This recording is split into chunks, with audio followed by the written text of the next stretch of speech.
Hi everyone, hope you're having a really good Christmas break. My family and I, we went to a few places close to Brisbane. We went to Condoleezza National Park, it's an amazing hike there. And we also went to Cedar Creek Falls, which is, actually it's only about 30 minutes or 40 minutes drive from Brisbane where we live. And it's just this amazing trek up on rocks through a river that you ultimately get to a waterfall as well. We didn't quite get to the end because I had my son who's only 13 months with me, and I couldn't carry him the whole way, but it's amazing, just sort of green, lush rainforest on either side, and you're just going up the river on rocks. It's amazing. But anyway, I just wanted to do a quick a video. I did a post a couple of weeks ago about how I've just raised rents in all of my properties across my portfolio, and that's given me another $5,000 to $6,000 of income for 2020, right? And that's something that probably took me less than 20 minutes to do, because I just had to message my property managers and they took care of it.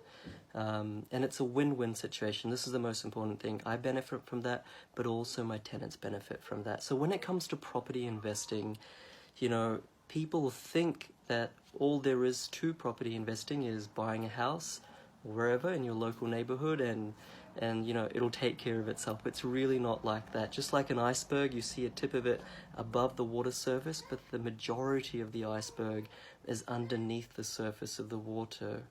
Property investing is just like that.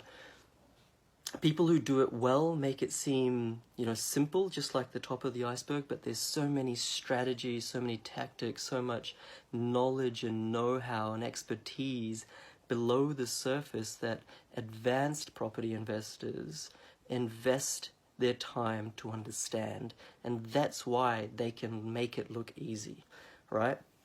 So I just wanted to talk about the two statistics or the two metrics that help me sleep at night when it comes to managing my properties, and that allow me to then raise rents every year, increase my income from my portfolio every year, whilst it being a win-win situation for the tenants and myself. Okay, so the first metric I think everyone knows, or a lot of people know, it's vacancy rate, right? So obviously the lower the vacancy rate, the less likelihood of your properties at some point in time remaining empty, right? So I think I've only had one issue with vacancy. I've got a large portfolio. About 5 years ago, I bought this property in Brisbane, and it took about a month to rent out.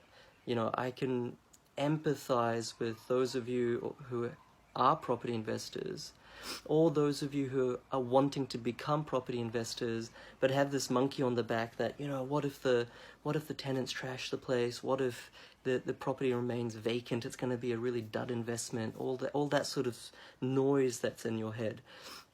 I can empathize with that because I experienced that for a month, but since that time, not one of my properties, and I have more than 5 properties in a residential space, not even including commercial, not even one of my properties has seen a tenant leave, right? And the reason is because the vacancy rate of the areas, of the suburbs, the postcodes where I buy is very low. So what I always recommend is go for a suburb, obviously with all the right checks and balances, all the other right metrics to drive capital growth, but go for a vacancy rate that is sub 3%. Now obviously that's common knowledge, or at least, for those of you who have invested in your knowledge to some extent, that's common knowledge, but I always go for something that's less than 2%. Right? Less than 2% vacancy. And in my cash flow for every year, I always budget at least 1 week of vacancy. And the reason I budget 1 week of vacancy is because that can be quite material. That can be, for some of my properties, it can be up to $700 of lost rent.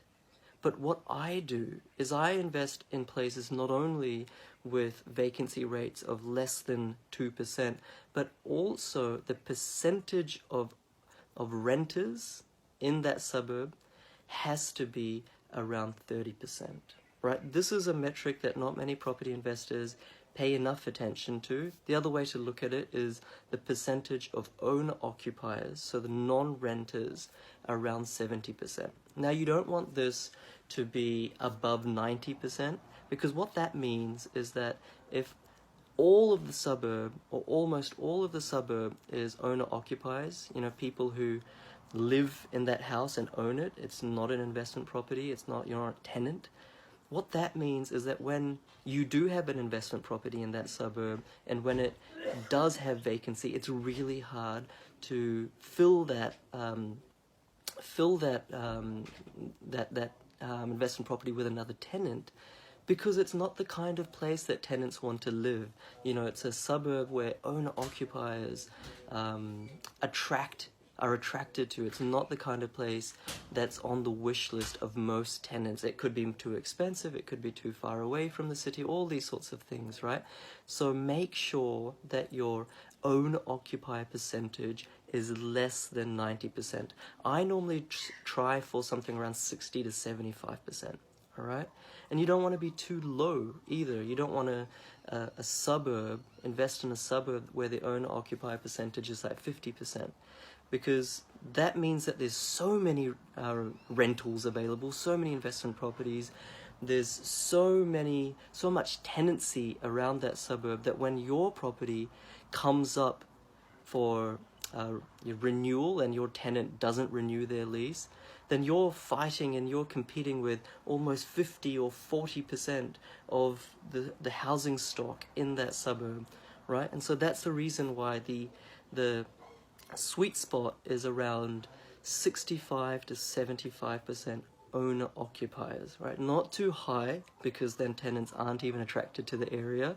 Not too low, because then there's so many rentals out there and you're fighting with almost half the properties in the suburb to get your lease out. Okay, so these are some ways that I always recommend that you can manage your properties, you can find your properties, in a way that management becomes easy. And this is because, my students and myself, we follow these types of strategies.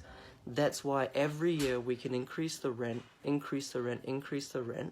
and that's mutually beneficial for me and also for my tenants, because we invest money in making sure those houses are as good, if not better, than any that they could find in the suburb. We invest in the maintenance of the house, we treat them right, and sometimes I actually get, believe it or not, I got a Christmas card from a tenant this year, and look, I did increase the rent $10 for that tenant, but the ultimate litmus test or barometer of whether they're happy is if they actually tell you that they're happy. And this tenant sent me a Christmas card, so it's a mutually beneficial arrangement. You never want to do anything in life which is exploitative. It needs to be a win-win situation. So that's what I would recommend, even before you're starting your investment property journey, so that you buy investment properties that are easy to manage. I've never had a vacancy, have never had a tenant leave any of my houses, and I've always put the rent up every single year. Okay, so I just wanted to share that information with you. Remember, property investment is a science, but it's also an art. Make sure you invest in yourself.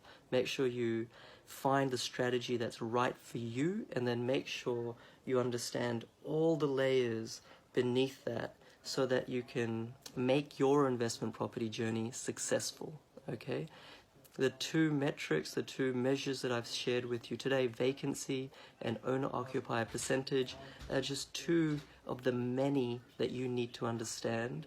But you need to understand all of them, because property can make you very wealthy, but could also set you back if you don't do it right. Anyway, hope you guys are having a great break, and I'll see you at the next video. Catch you later.